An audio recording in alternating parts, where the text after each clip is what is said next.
L'Atlético de Madrid a craqué, les amis. L'Atlético de Madrid ouvre enfin le dossier.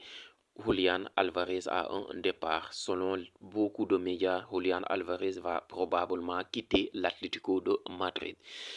Donc une question se pose. Où va-t-il signer? Où va signer le prodige argentin?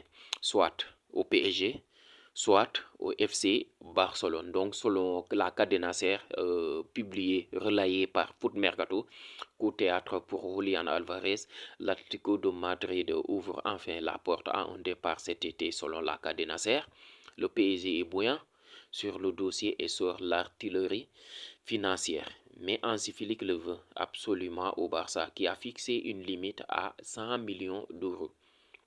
Donc, à vos avis, où va-t-il signer? Soit à Barcelone, soit au PSG.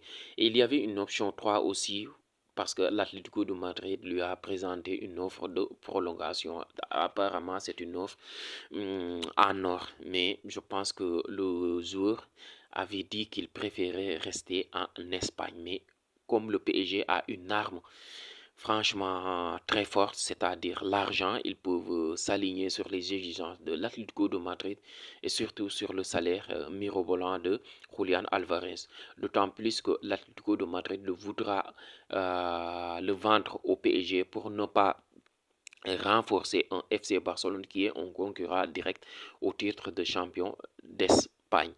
Mais le Barça n'a pas dit son dernier mot parce qu'ils peuvent convaincre Julián Alvarez de dire que il veut absolument le FC Barcelone. Si le joueur décide de partir au FC Barcelone, donc l'Atlético de Madrid sera obligé de s'aligner sur les exigences du FC Barcelone. C'est pour ça que ces derniers temps, on entendait souvent des informations disant que c'est Julián Alvarez qui doit faire bouger les choses. J'espère qu'il va les bouger pour qu'il signe au FC Barcelone parce que c'est un attaquant tellement voulu par la direction du FC Barcelone, notamment Hansi Flick. On espère qu'il va signer au FC Barcelone quand même. Donc les amis, on se donne rendez-vous dans les prochains jours pour une nouvelle